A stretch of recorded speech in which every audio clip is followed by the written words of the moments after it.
All right, kia ora tātou. Hope everybody is well. I've hopefully unmuted. I'll just go through. No, look, maybe I'll just go back. Here we are. The concept of today's presentation is I just thought I'd take the opportunity to share some of what I learned when I set up a small tourism business recently in Canada. And I'm really, there's just a small group of us, so there only appears to be about 5 of us today. So if you feel like unmuting and if you've got any questions at all, let's just turn this into much more of a conversation than me just talking at you. Let's have the conversation. I'm hoping that you can all see my screen okay. I've got a thumbs up. Thank you very much. Perhaps also just if you could momentarily unmute and just tell me and each other who is in the room, just by way of an introduction.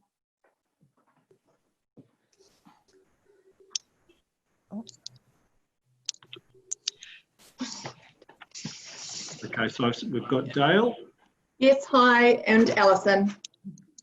Dale and Alison, excellent. And from where, Dale and Alison? Good Company Retreats. Good Company Retreats. Fabulous. Yeah. Thank you very much for joining. And next, who can I see? I can see Karen there from Tiparo Trails.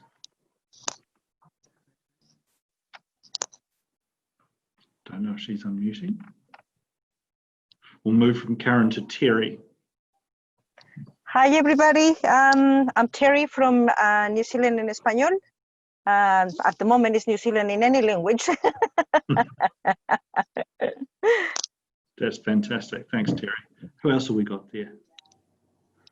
I think that leaves me, doesn't it? Oh, yes, indeed. Hi, guys. I'm Disa from Field Trip Tours. Right. Thanks, Disa. Great to have. Because, Disa, how long have you been doing your business for?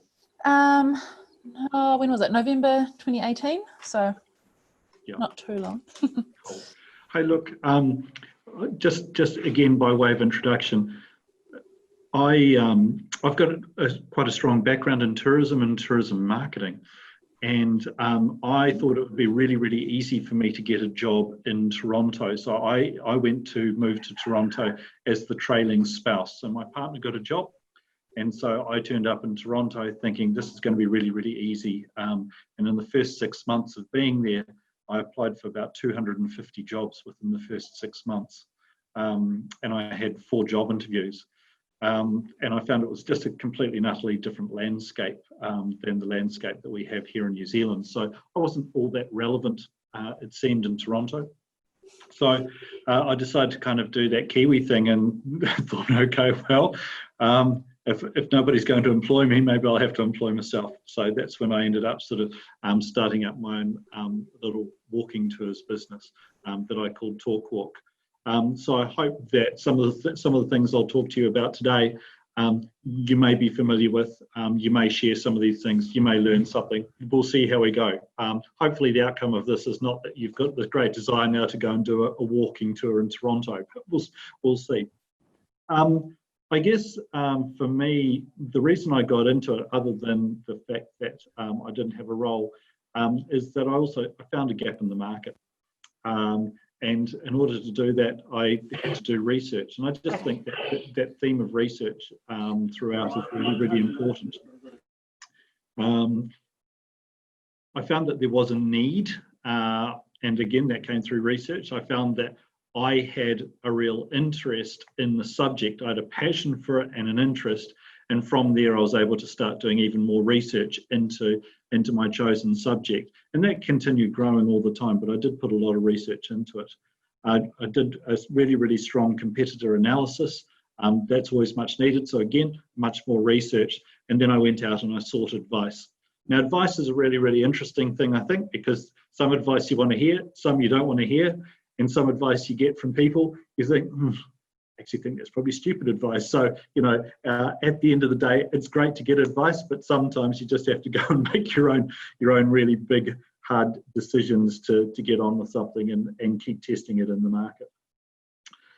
What I did for a start is that Talk Walk was a series of walking tours. I wanted to create a product that in a big city had daily departures.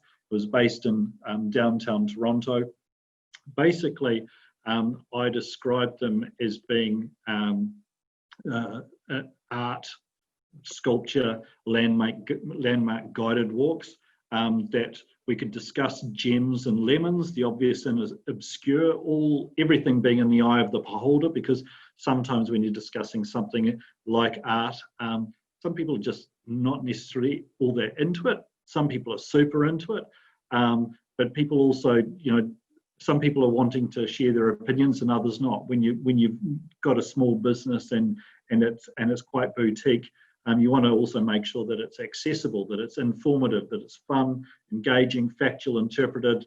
I had scheduled departures, so I knew exactly when I was going and how frequently I was going, so that I had a routine. And I tried to create a product that was aimed at smaller groups so that they could have a really, really good experience, not more than about 15 people, and aiming at 2 to 3 departures a day. And that's what I knew that I could manage as a business person, that I would be after 3 2-hour-long walking tours, possibly covering up to about 16 kilometres a day. When I got home, I was pretty buggered. So I also knew what it was that I would be able to cope with the desire, hopefully, that it would grow. First thing I had to do was think about the name. And I thought that the name in any business is really important, especially if you're starting up and it means something to you. I came across the name Talk Walk. Nobody else had it, thankfully, but I was it was a talk that I was delivering, but it was like a light lecture, but it wasn't a lecture because I wasn't talking at, perhaps as I almost am now, but I wasn't talking at an audience. I was trying to talk with and make it nice and friendly. It was done whilst walking.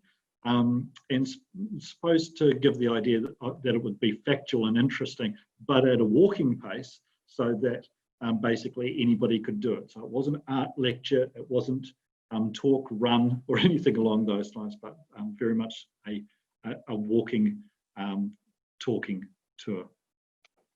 Then I had to consider branding, and I'm sure for those of you, again, who've set up your business, branding and thinking about your look is really, really important, because you might need to think about your brochure, your business card, your letterhead, and quite early on, through some contacts, I was able to find a designer that I interviewed and I thought could help me with the job. But also I had done quite a bit of research, so using things like Pinterest, just using the internet to find great images, I was able to bring a whole series of ideas together. And I took that to the designer, most of which she didn't like, but thankfully she came up with a design that we both liked in the end, and that was all part of my branding. So that to me was quite important early on, to kind of try to establish a look and a name and a feel that I was really confident with, because the next step was to think about my website, how I would look on Facebook, so making sure I had a Facebook site, a LinkedIn site, Instagram as well. This was pre-TikTok. I'm not sure whether I'd have had a TikTok site. We were certainly discussing whether or not I would have a Snapchat site, but I never got round to that. And I did have a uniform in development because I wanted to make sure that wherever I went, I had a really, really strong corporate look to me. So that included a branded shirt.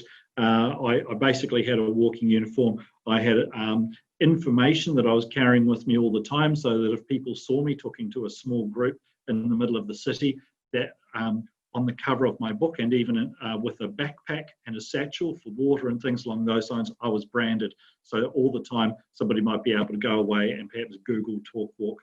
And I came up with a byline as well, that Talk Walk was the talk of the town, because that's what it was all about. I wanted to early on develop a personality for what I was doing. So I knew that I was creating a walking tour. I knew that it was close to the downtown area. It was close to the major railway station where hundreds of thousands of people came through every day, and close to major hotels. So I was right in the heart of the city. I wanted to keep it simple, I wanted frequent departures, regular times, and I wanted set tours. I didn't want to have it sort of too loose. The personality, I wanted it to be high quality. I wanted it to be well researched. I wanted there to be a really warm welcome. I wanted the tour to be intelligent, but not so that it was patronising. I wanted it to be inclusive of age, of country of origin, of languages. I wanted it to be fun, but I didn't want it to be flippant. I wanted it to be authentic, and I wanted it to be genuine. So I put all these things together when I started putting the business case together, because I kind of think it's really important to give your business, if you possibly can, a bit of a personality. If you were, if your business was a person, how would you like them described? And I found that exercise really cool, because I tried to give my business, I guess, a certain integrity of personality so that I could set it apart from others when I came to delivering it, and ensuring that when I did deliver my business, that it did live up to those points about and its personality. So I think that that's something to think about if you haven't already done it. But if you haven't, think about it also for your own business, because it's I think it's quite useful within a business plan. When I was looking at my market, the region of Ontario welcomes about 141 million tourists, they say, a year. So it was the biggest single destination in Canada, and it captured something like 47% of the country's tourism. Toronto has a lot of people coming to it, but a lot of people come to Ontario to see Niagara Falls, which is probably the most famous and iconic landmark in the area. Close to where I was doing business, within what I thought was a easy walking distance, there were 50 hotel rooms, and those 50 hotel rooms collectively had about 15,000 rooms, and most of the time those rooms had an occupancy of about 75%. So I worked out that at 1.2 people per room at 15,000 was the equivalent of 15,000 people per night. So if I managed to grab just sort of like 0.1% of the hotel market, I'd be doing really, really well. So sometimes I think you've got to do the research. You've got to work out who's coming to the region, who's coming to Hawke's Bay, where are they staying, what's the occupancy like, see what information that you can get, if you haven't done that already, to work out how big the market might be. I was initially aiming at people aged really between 20 and 80. I didn't really want anybody aged under 20 much. I was hoping that people would have an interest in art and sculptures and walks and history and cities. I wanted to make sure that my market was English speaking, because unfortunately that's the only language that I can speak. And I think I had an understanding that it would be a seasonal market, because in winter I wouldn't be able to do terribly much outside with our Toronto winters getting down below -20. So again, think about your business, think about its seasonality, think about your market. All those things are important. Then it came to trying to set a price. So I initially set a price of $35 per person, and 20 bucks for a student that was much more of a university student, and the realization that some people might want to bring children with them. And I also considered that if I hadn't sold the booking about 4 days prior to departure, that potentially I could put distressed inventory, a reduced rate, onto a platform such as Airbnb. As I got to know my product better, actually, it turned out that people were making last-minute bookings for my walking tours, because and I'm sure you can understand this as well, that it was reasonably weather dependent, that people wanted to know, is it going to be a nice day? Is it going to be too hot, as it might be right now? It's currently about sort of 35 degrees. Or is it too cool? Is it too windy? Is it too wet? What's it doing? Sometimes those decisions aren't made until a day before or the day of. And I also looked at what my competition was doing in terms of pricing. So one company called Tour Guys, they were offering a craft beer tour, or just a beer tour, at about $48, including beers. And then there was a free walking tour that was in town near me. And it's not necessarily free, but it was a 1.5 hour walking tour, and they had a recommended koha, or a tip, of about 10 bucks. And otherwise, the tours were ranging around the $25 mark. Haunted and heritage tours, 22 bucks. And all of these as well exclude the tax. So in North America, you add the tax on top of that. And then if you've done a good job, hopefully there's a tip up on top of that. So any walking tour would hopefully work out at being about $50 or more per person, depending on what type of job you do. When it came to my marketing, basically I didn't have any money to start up this business. So I managed to do what I could, website and brochures and design, all for under $1,500. I did the research on making sure I could secure the website, so I purchased my own domain name. And then in terms of websites, rather than going to a local design company, which would have cost me several thousands of dollars, I decided instead to look and find a WordPress website or a similar sort of website that I was going to be able to set up myself. And then I found a company called Fiverr. So I don't know if any of you have come across Fiverr or not before, but basically you're able to contract people from around the world to do all sorts of amazing things for you. Amazing design, amazing WordPress websites, normal websites, marketing, all sorts of things. So check it out, fiverr.com. It does mean, of course, sadly, that you might be sending your investment offshore to another country. I had a magnificent person who I was dealing with based in Czechoslovakia, and she cost me, I think, roughly about $300 to set up my website, my WordPress website for me. So I did all the content, I took all the photos, I knew what it was that I wanted, I knew the structure of the website, having looked at others, but she was able to set the whole website up for me. So website well under $500, I thought was a pretty good investment. I made sure I had a really strong presence on Facebook as a business, and also making sure that I also was able to make sure that you could Google my business as well. Strong Instagram website or site, and also tried to make sure that my business was on LinkedIn so that I could start putting posts about my business and what I was doing and having connections on LinkedIn as well. And I think that depending on who you talk to, you know, having a good presence on LinkedIn is just another great form of talking about your business to other businesses and forming those relationships. I worked with the local tourism organisation, Tourism Toronto, to make sure that I was initially a business partner there and on their website, and hoping that I would also become part of Famils for media and also down the track travel agencies. But that didn't necessarily work out so well. And I worked on making sure that I had a really strong presence on TripAdvisor, because it turned out that TripAdvisor was the main way that people were getting to find out about my business. So when I started, I was 149th out of 149, and within 6 months, due to reviews, my business was 40th out of, and it had grown, it was 40th out of about 164. I just had a look online, and although my business doesn't exist, it still exists on TripAdvisor.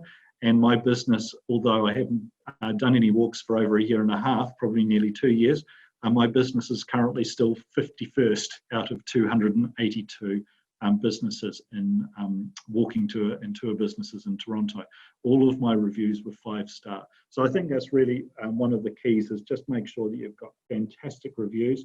Everything you do, make sure that your clients, every time, just ask them to do a review if you possibly can.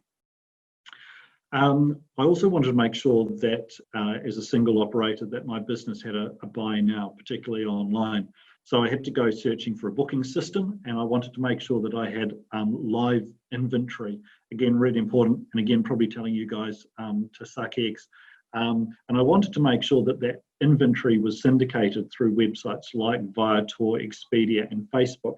So I did a bit of research. It came down to 2 businesses. One was called Fair Harbour, and the other one was called Resdy.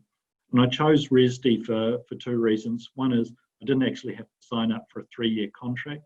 I was actually able to sign up almost on a 12-month basis, but then kind of on a month-to-month because they understood the needs of a business that was a startup. But the other thing I liked about Resdi is it was owned, although they had offices in the US and North America, it was also owned and with offices in Australia. So I just thought, well, as a New Zealander, they would be possibly speaking our language. I think one or two of you might be using Resdi yourselves.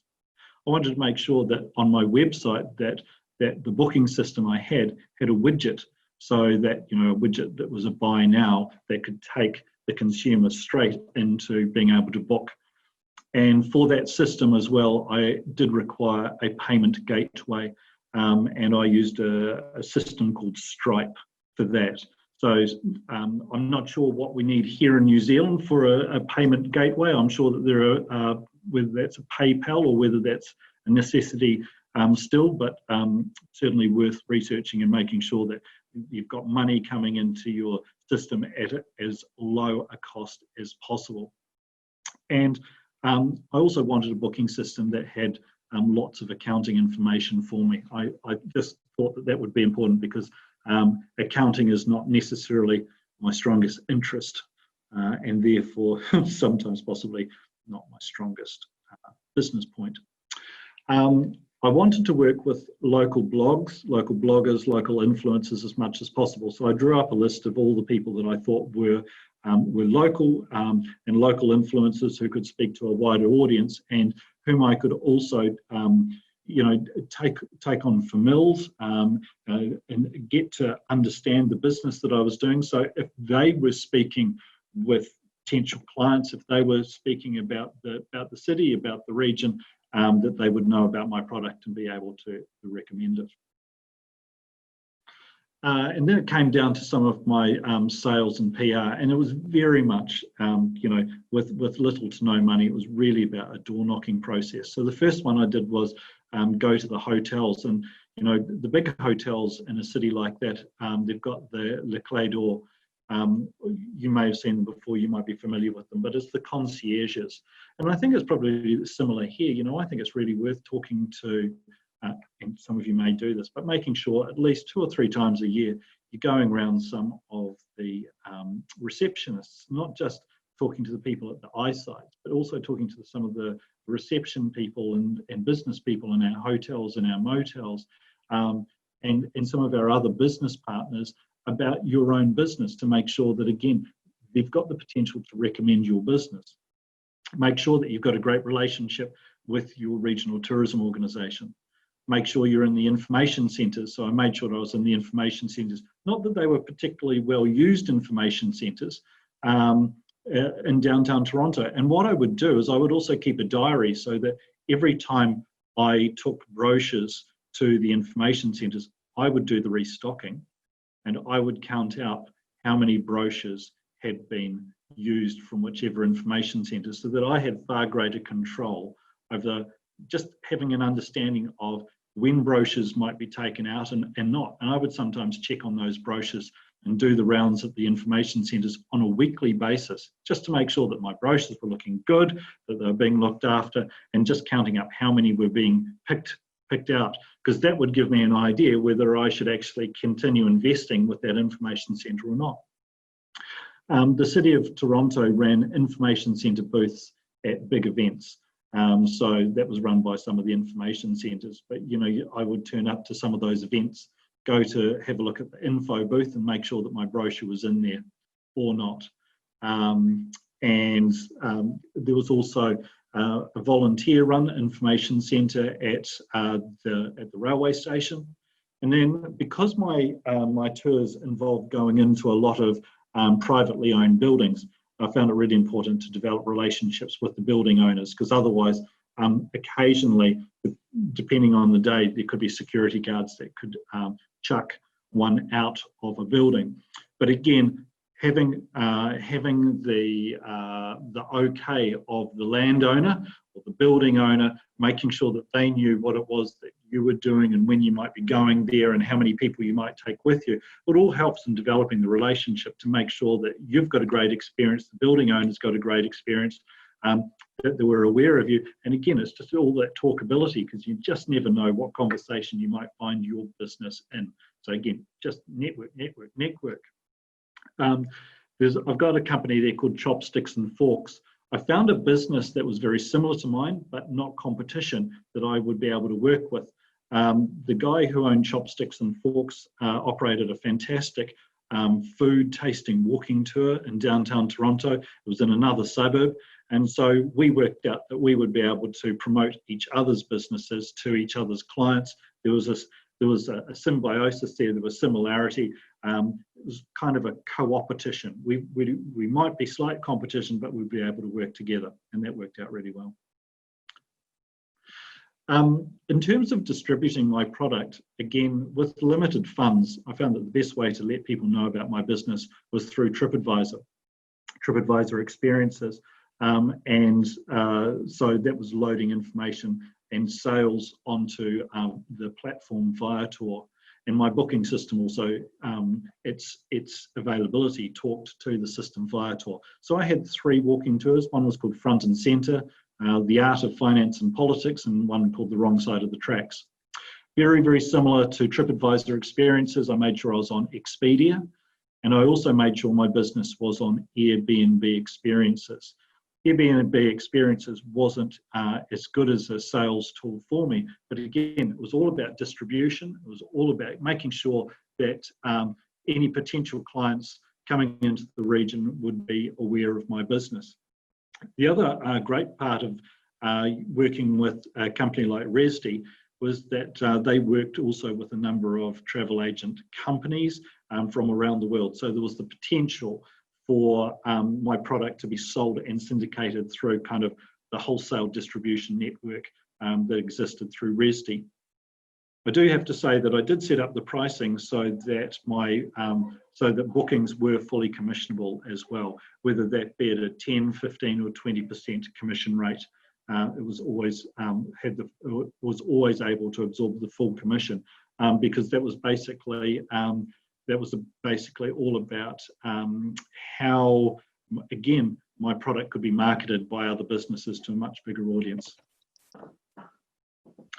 So, touched on budget. I guess, like you, certainly for my little business, I had to work out how much am I going to spend on this? Am I going to spend money now and await an income, or am I going to generate an income and then try to spend money on marketing? So what I ended up with was I basically just did the hard yards and hard work and tried to partner as much as possible and not spend any money and working instead on getting word of mouth out as much as possible, other than TripAdvisor, etc. Initially, I declined investing $600 with the local RTO. Just going to mute you a minute there, Terry. Sorry, just some noise coming through.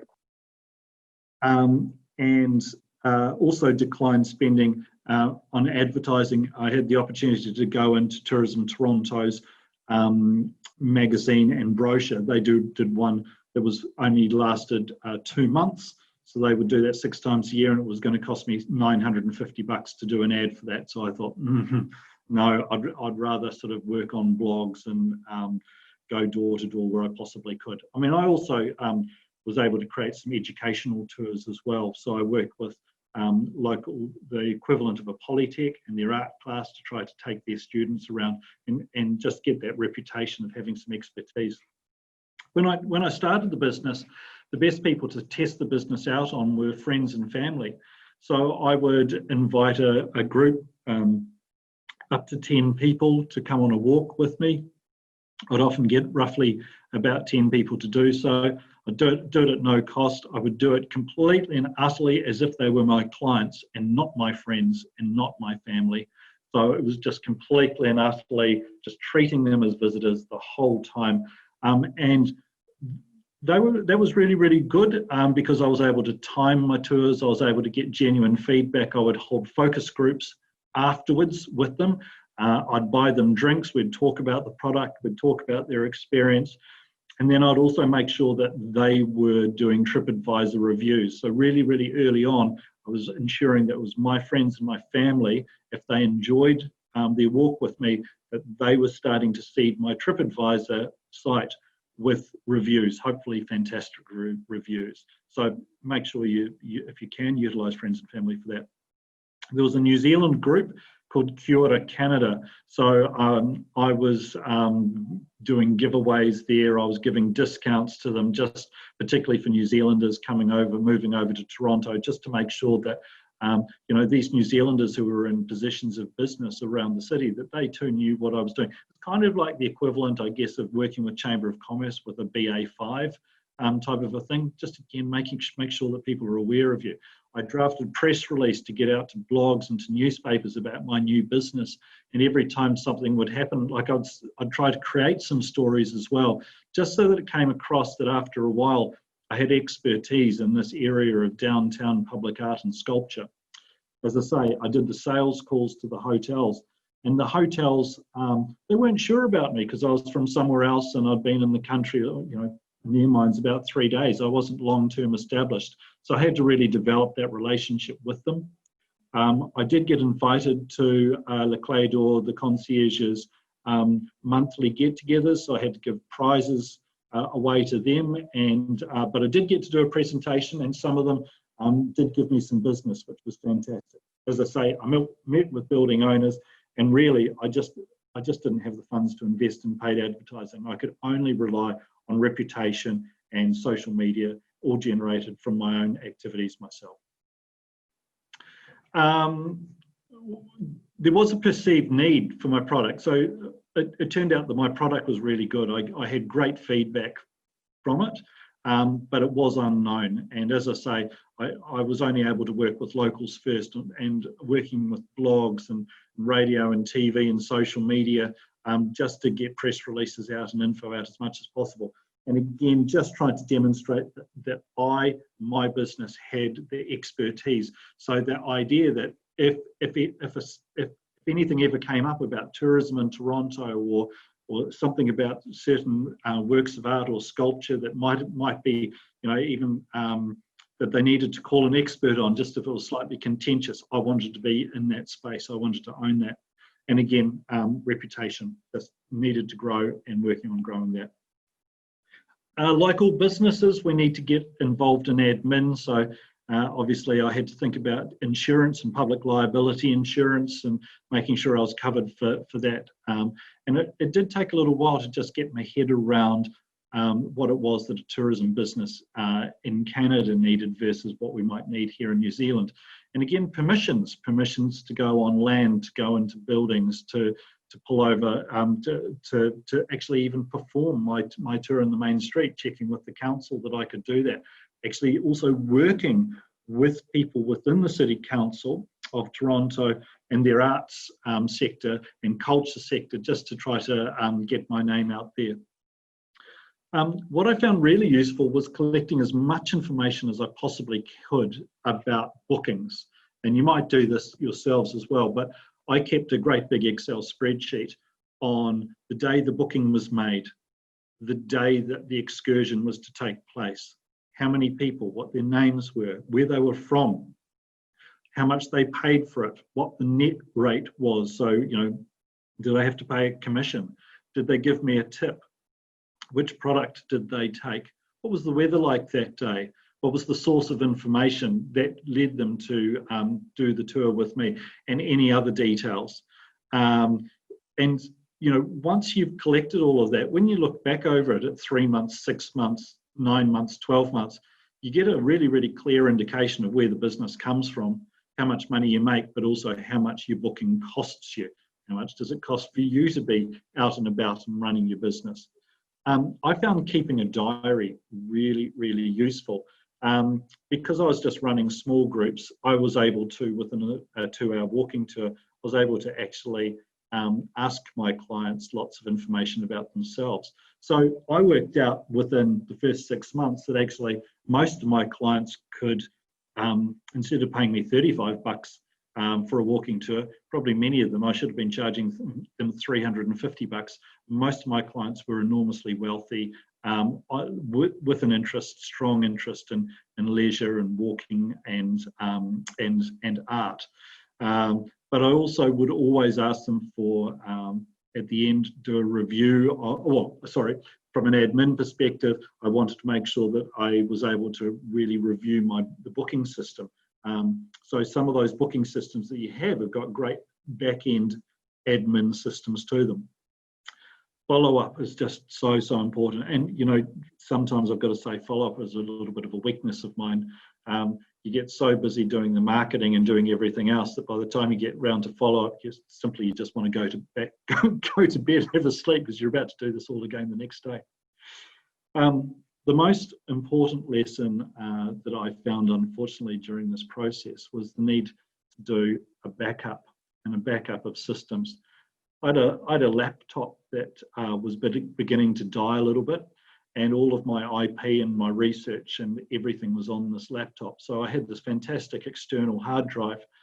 So I put everything onto the external hard drive and managed to sort of clear everything off my laptop. Well, guess what? My external hard drive completely and utterly crapped itself. And this happened about 1.5 years ago. And as a result, I was back in New Zealand, but as a result, I actually lost 2 years of business. I lost 2 years of photos and all my IP because I wasn't using a cloud. I wasn't using a secondary external hard drive. So if there's one piece of wisdom that I can offer you to take on board, don't store all of your information in one place. So perhaps in summary, and happy to open up discussion in a minute, just working out again from a business perspective, and it's just basic SWOT analysis and basic plan stuff.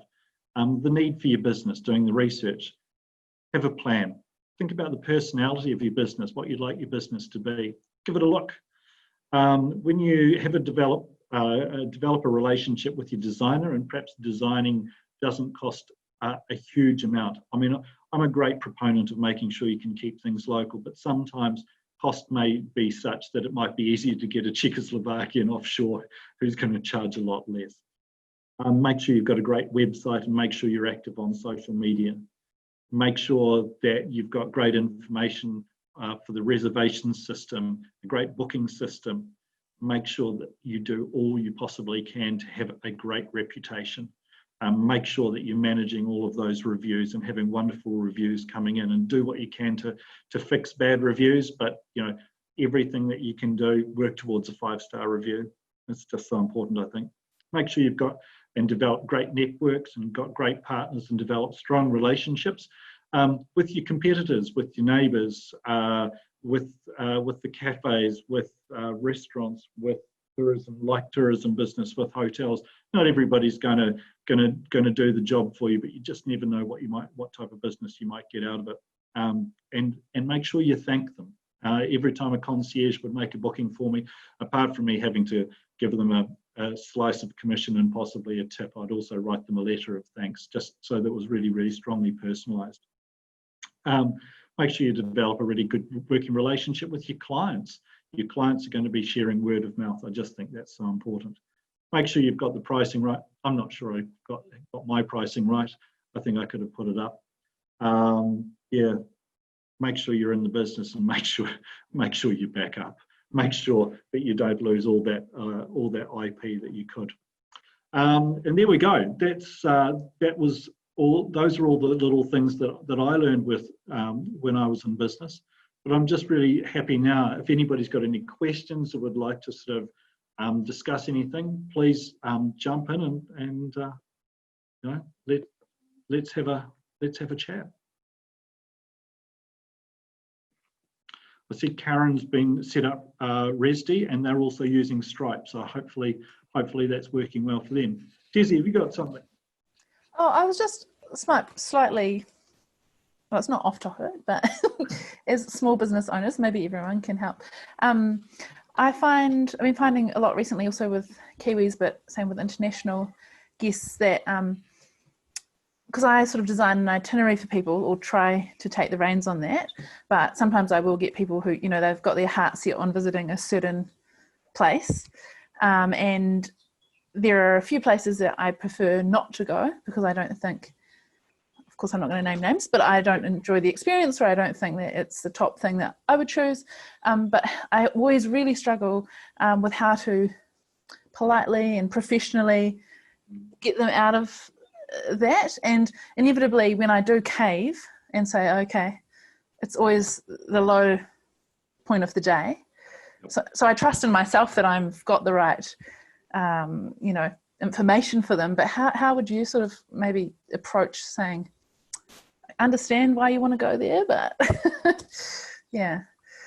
Yeah, that's a great question. I mean, I think I'm trying to think of, I was lucky because I could either just exclude it from my tour because my tours weren't tailored as such. I mean, I could tailor them for groups, but people weren't asking for specific things. But I think you're right about trying to trust your judgment and say, look, our tour doesn't include that, and we could, I can leave you, we can drop you off there at the end of the tour, right. and allow, perhaps facilitate a way for them to do it in their own time, rather than within your curated, your tour that has your personality in it, and managing that as best as possible. Does anybody else have some ideas on that? Is it possible that you offer them an alternative that is different? I mean, I think suggesting they do it in their own time or helping make that happen, but first up saying, well, that's a good idea, but have you considered, or there is this option, and actually do an alternative so that it's something that perhaps they weren't even aware was a possibility. So just try and steer them. Yeah, and obviously I always try to be positive about where they do want to go, because I wouldn't want to they could love it. Yeah. Is the place well and truly out of the way that? No, it's not. Okay. Well, there's a couple, but the main one I have trouble saying no because but is it possible that they would be able to get themselves to that place, and it could actually be your starting point, like you pick them up? Yeah, that's a good point. Pick them up from there. That's a really good idea as well. Yeah, hadn't actually thought of that. That's good advice. Thank you. That's all right. And that way, everything else you can over deliver on. Yeah, totally. I mean, I always pull it back, but I think, every time it sort of stresses me out thinking about it, and then It's nice to have, like, because if everything that you can do is so much better than that, and it's not part of yours, then that's kind of it's just working out how that can fit. So it's kind of included, but it's not actually part. Yeah, absolutely. I like that. That's a good idea. Thank you. Anybody else? Terry. Yes, I would like to comment a little bit on TripAdvisor. I started working with pretty much everybody, Hooters and Scenic Tours, and I find exactly the same situation. It doesn't matter the hat that you're using. The TripAdvisor reviews is like pulling the teeth out. Yeah, it's just so hard. Once you have your account or your profile there, also making changes, because somebody needs to make a review first. It's very hard to make your own put your own business there. So then they put me as New Zealand en Español.